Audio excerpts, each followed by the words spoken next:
Leg one ended up with us arriving in Anchorage, Alaska, and after we got to Anchorage, Bob said, hey, my family is in Talkeetna, which is only about 2 hours north, just outside of Anchorage. But we said, well, of course, if your family is nearby, only a couple hours away, of course we're gonna go see family. I mean, this trip is about many things, about going and seeing and experiencing the world, but it's about seeing our family and friends along the way also. And it's about creating new experiences, but it's also about seeing the people that we love and that we care about along the way also. After we left Talkeetna, we pointed towards Fairbanks.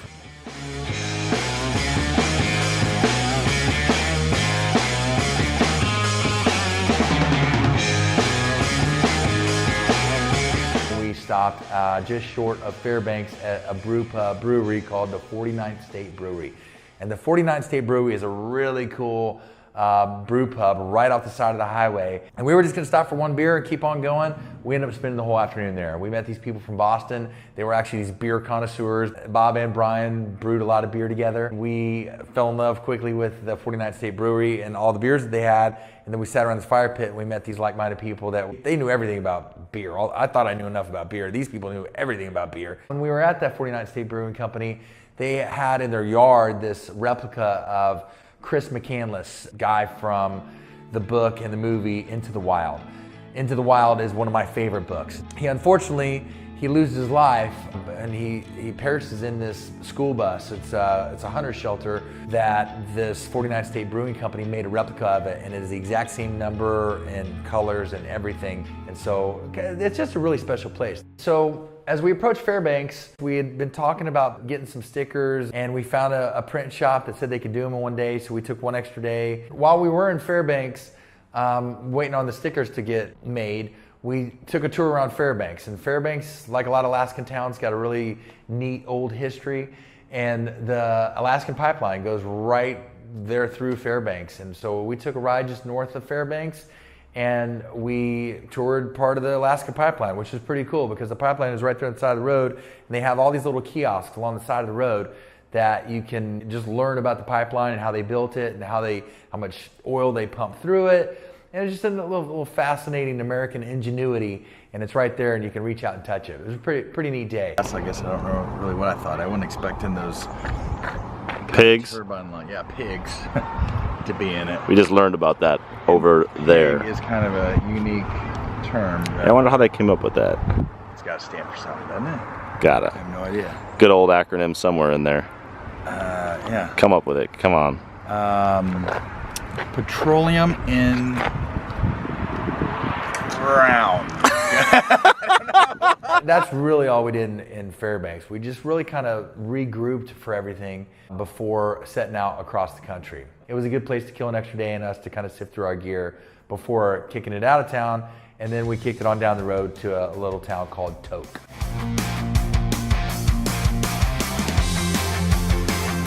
And in Tok, Alaska, we stayed at a place called Stove's Campground.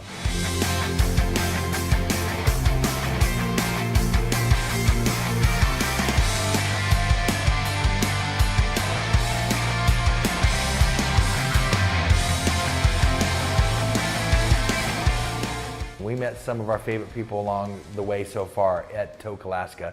We're bellied up to this campfire. There was a husband and wife couple that had 4 kids. They asked us where we were going. They gave us a lot of X's on the map, and they basically changed a lot of our route. You know, we have an A to B point of where we're going, which is kind of a straight line. They made our line kind of a jagged line because of all the suggestions that they had. Another couple that was there was this couple from Switzerland. And the guy, he had this dream of buying a Land Rover one day and driving around the world. His wife didn't want to do that. They got divorced. First item of business for him, I'm gonna go buy a Land Rover, do all the things I want to do to it, drive it around the world. He got a new wife, a new girl, and they were driving this thing around the world, and they were parked right next to us. And so in the morning, I went over to his Land Rover, and he gave Bob and I a full tour. And the engineering that went into this thing, it took him 3 years to bulletproof this thing, and he had racing seats in it, hydraulic jacks and pumps, indoor, outdoor shower. Fascinating. When I asked the guy what you do, you must have an engineering background. He's like, no, I'm a truck driver. But he had a knack for fixing things, and this was his dream. And the Land Rover itself had a pretty neat story because he bought the Land Rover from the Hollywood set, Laura Croft Tomb Raider. And so it had this Angelina Jolie history, And the fact that he bought it from the movie set and all the things that he did to it, and they were an interesting couple. We spent several hours talking to them. Absolutely fascinating. I could have talked to them for days. Again, the people you meet along the way is what make this whole journey worthwhile. And these people were absolutely fascinating. So then as we got out of Tok, we crossed the border back into Canada. So now we're back in the Yukon Territory. When we were at the border, we did a whole kind of snooping around session there at the border because it's kind of a cool border. You can look right down the tree line where one side is Canada, the other side is Alaska. We are here at the border of Canada and Alaska, just about to make our way into Canada at the international boundary. And another moment there at that border was my Uncle Glenn has got this kind of like a Doc Brown from Back to the Future kind of vibe with his white hair, and he's kind of bizarre in the same kind of ways. And he had this like Fear and Loathing Las Vegas character thing going with this weird Hawaiian shirt that he was wearing that day, and he's standing in front of this sign with all of these stickers that people put in front of it. And it's one of my favorite pictures of this whole trip that he's standing in front of it. And for the first glance, you can't see him in it, but Doc Brown, Uncle Glenn is in there somewhere. We did this photo shoot there at the borderline, with the trees, Alaska on one side, Canada on the other, and there was also a bench there. I said Yukon on one side, Alaska on the other. So we did this whole, one cheek in one country, one cheek in the other country. So after this whole photo shoot at the Welcome to Alaska, Welcome to Canada signs, we kicked it on down the road to Watson Lake, built a camp, and then Watson Lake on to Laird Hot Springs. And Laird Hot Springs is a really neat spot. It's a hot spring, it's full of sulfur, it's got a lot of therapeutic qualities. And between camping and being on your bike all the time, to sit and soak in a hot spring for a few hours was absolutely dynamite. It was great. As we're leaving the hot springs, Glenn had a trouble with his truck. What happened was he had a stick kind of lodged in one of his rods in his steering that was kind of jamming him up a little bit. The garage that he found just happened to be directly across the street from Signpost Forest.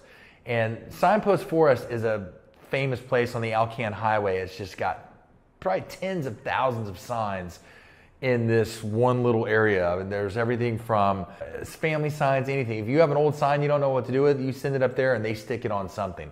And there are tens, if not hundreds of thousands of signs in this. So we spent some time in there just going around reading all the signs. It's a good little place. If you want to play a little hide and seek, it's kind of a cool little spot. And after we had our fun in Signpost Forest, he got his truck going. We kicked it on down the road just a little bit further to Dawson Creek.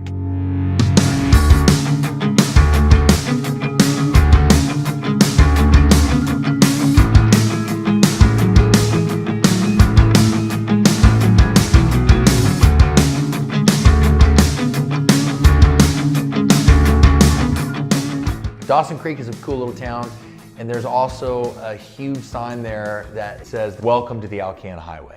I didn't realize until I got there that it had kind of marked a monumental piece of our trip, because we took the Stewart Highway up around Alaska and Arctic Circle and all the things we did in leg one. And then we came back down, and now as we're coming back down, we're in Dawson Creek. Like, wow, we did it. We're finished with that part of Alaska, and now this section of Canada and the Alcan Highway is finished. And while we were at that sign, we met a really cool kid named Chris. Chris was a guy who had Lyme's disease. I think there's 6 variations of it, and he had one of the more severe ones, and it almost killed him. He was in and out of hospital for a few years, and while he was in the hospital, the doctors and surgeons made such a huge impact on his life. He said, "I want to be a surgeon. I want to be a doctor."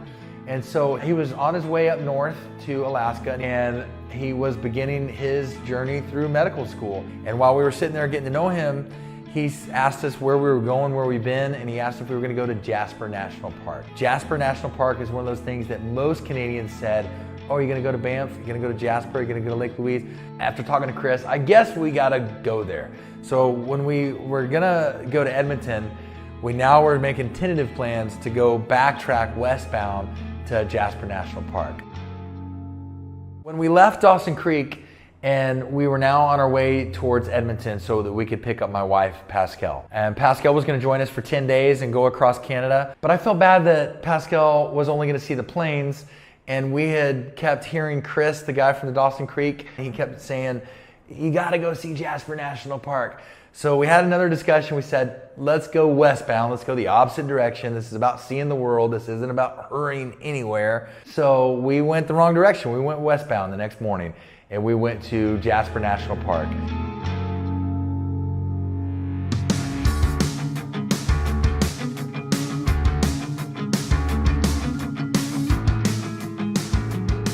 And there we went to Jasper, Banff, Lake Louise, and we camped along the Snake River. And it was absolutely one of my favorite places that we've seen anywhere along this trip. It has some of the best scenery. And we were told, some of the Canadians, they said that it's in the top handful of places in all of Canada. It's a do not miss, Jasper National Park. So here we are in Jasper National Park, and we're around a bunch of people. But the scenery was so fantastic that nothing else really seemed to matter. And we camped the first night along the Snake River, and it was gorgeous, absolutely gorgeous.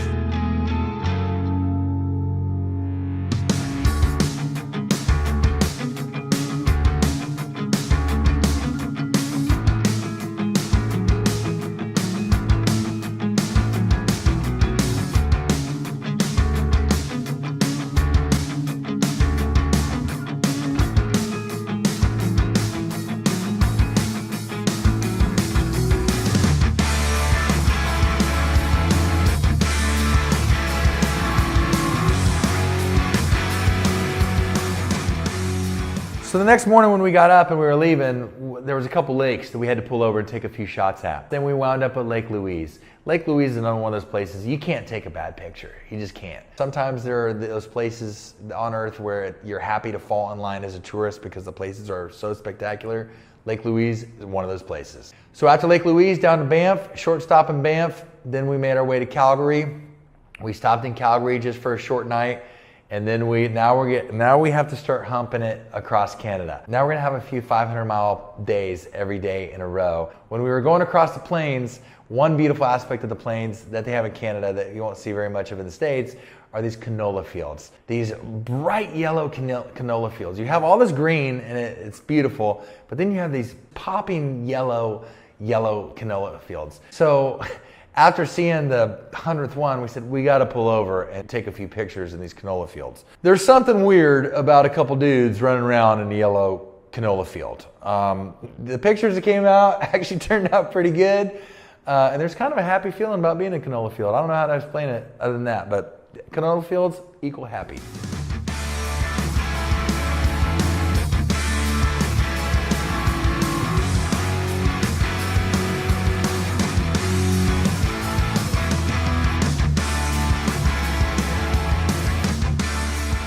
How do you entertain yourself on the road? Well, you know, I have a camera, a Sena 10C is what it's called, a camera and an intercom on my helmet. So we started taking all these different photos and having fun with the boredom of just dredging down the road. One of my favorite photos is one of our shadow on the road. It just, you know, picture says 1,000 words. This is one that definitely says 1,000 words.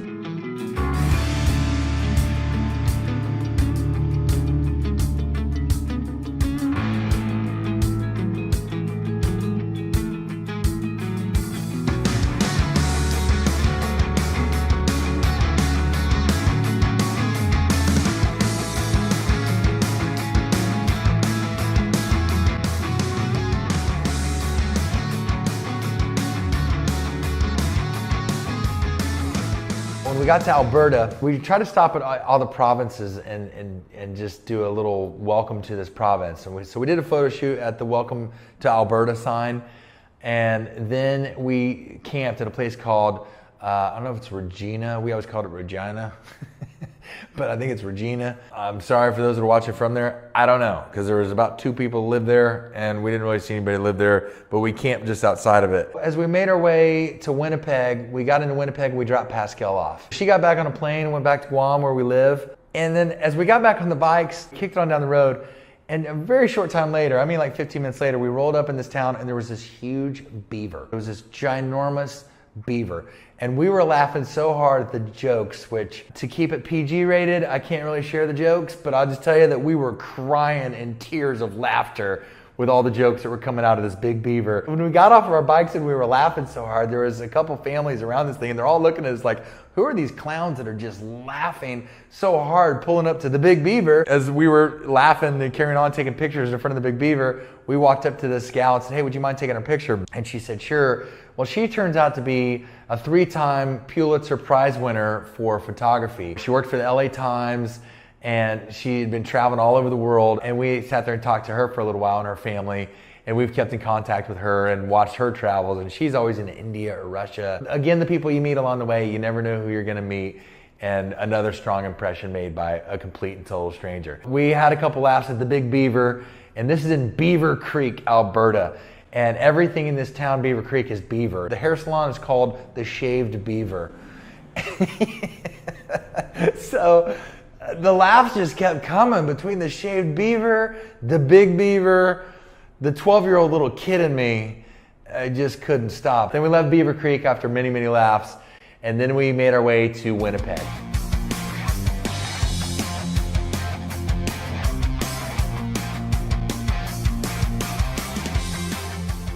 We make our way to Toronto. I have some friends that I used to live with, and I lived in Boston for 3 years, and my roommate at the time was a Canadian guy, a guy named Fraser. He and his wife, Siobhan is her name, and Siobhan and her family are from Toronto. So we made plans to rendezvous with them in Toronto. Little did I know that we were gonna be staying at this condo in a high-rise on lakefront Toronto, which is one of the most desirable and nicest areas in all of Toronto. And it was great to see old friends, but it was also neat to have this amazing view of Toronto. And Siobhan's family had laid out this really nice spread of food and wine and beer. And we caught up, and there's few things in life better than old friends. And it was the first time I got to meet their son, Caden, who is 5 years old. To be able to spend a night with them was fantastic. We went to Niagara Falls the next morning after leaving Toronto. Niagara Falls is a place I'd want to see since I was a little kid. The power of Niagara Falls is like nothing. If you've never seen it, there's nothing else like it. I'm sure there are other big falls in the world. I know that there are, but I haven't seen those either. But I can tell you, having seen Niagara Falls, completely fascinating.